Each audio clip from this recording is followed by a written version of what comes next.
యావత్ ప్రపంచాన్ని వణికించిన కోవిడ్ పూర్తిగా తగ్గిపోయిందని అంతా భావిస్తూ ఉండగా దేశంలోని పట్టణ ప్రాంతాల్లో మహమ్మారి కేసులు పెరుగుతూ ఉన్నాయి. దేశ రాజధాని ఢిల్లీతో పాటుగా మహారాష్ట్ర, కేరళ, తమిళనాడు, కర్ణాటక రాష్ట్రాల్లో ఈ నెలలో కొత్త కరోనా పాజిటివ్ కేసులు నమోదయ్యాయి. మరణాలు కూడా నమోదవుతూ ఉండడంతో ప్రజలు భయాందోళనకు గురవుతున్నారు.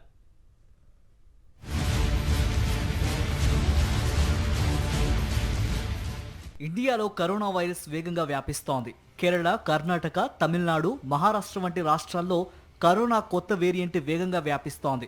ఆయా రాష్ట్రాల్లో పదుల కొద్ది కేసులు పెరగడంతో పాటు 4 మరణించారు.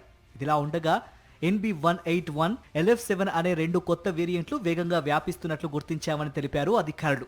మే నెలలో 2 వేరియంట్లు వ్యాప్తి ఎక్కువగా ఉన్నట్లు తెలిపారు. ఇవి వేగంగా వ్యాపిస్తున్నప్పటికీ పెద్ద ప్రమాదకరం కాదని, వైరస్ లక్షణాలు కనిపించిన వారు సకాలంలో పరీక్షలు చేయించుకుని హోమ్ ఐసోలేషన్లో ఉంటూ చికిత్స తీసుకోవాలని సూచిస్తున్నారు అధికారులు. LF7, NB18 సబ్ వేరియంట్లను అండర్ మానిటరింగ్ వేరియంట్లుగా పేర్కొంది ప్రపంచ ఆరోగ్య సంస్థ. అయితే ఈ వేరియంట్లు చైనా, ఆసియాలోని ఇతర ప్రాంతాలలో కోవిడ్-19 కేసుల పెరుగుదలకు కారణమని వెల్లడించింది. ఇదిలా ఉండగా దేశంలోనే అత్యధికంగా కేరళలో 273 యాక్టివ్ కేసులున్నాయి. కర్ణాటకలో 38, మహారాష్ట్రలో 47 యాక్టివ్ కేసులున్నట్లు తెలుస్తోంది.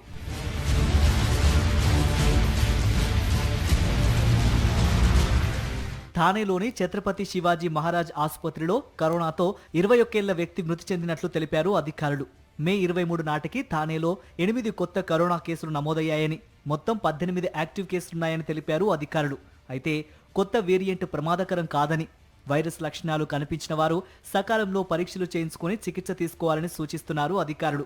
పరిస్థితి అదుపులో ఉందని, ప్రజలు భయపడవద్దని తెలిపింది థానే మున్సిపల్ కార్పొరేషన్. కర్ణాటకలో కూడా కరోనా కేసులో మృతి చెందడం కలకలం రేపింది. బెంగళూరులోని ఆసుపత్రిలో చికిత్స పొందుతున్న 84 ఏళ్ల వృద్ధుడు శరీరంలోని అవయవాలు ఫెయిల్ అయ్యి చనిపోయాడు. ఆసుపత్రిలో చేరిన తర్వాత నిర్వహించిన పరీక్షల్లో కోవిడ్-19 పాజిటివ్గా వచ్చినట్లు తెలిపారు అధికారులు. కర్ణాటక ఆరోగ్య శాఖ వివరాల ప్రకారం కర్ణాటకలో 38 కేసులు నమోదవగా అందులో బెంగళూరులోనే 32 పాజిటివ్ కేసులు నమోదు కావడం అధికారులను ఆందోళనకు గురి చేస్తోంది.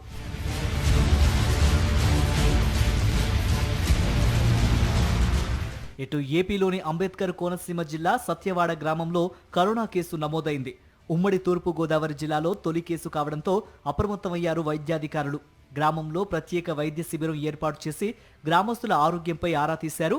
జిల్లా వైద్యాధికారి దుర్గారావు ఆదేశాల మేరకు 7 బృందాలుగా ఏర్పడి గ్రామంలో సర్వే నిర్వహించారు.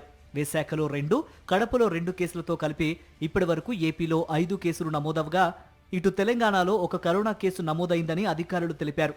కరోనా అలజడి నేపథ్యంలో ఇప్పటికే అన్ని రాష్ట్రాలు అప్రమత్తమయ్యాయి. ముందు జాగ్రత్త చర్యల్లో భాగంగా ఆసుపత్రుల్లో కరోనా వార్డులు సిద్ధం చేస్తున్నారు. కేంద్ర ఆరోగ్య శాఖ మార్గదర్శకాల మేరకు అన్ని ఏర్పాట్లు చేస్తున్నారు.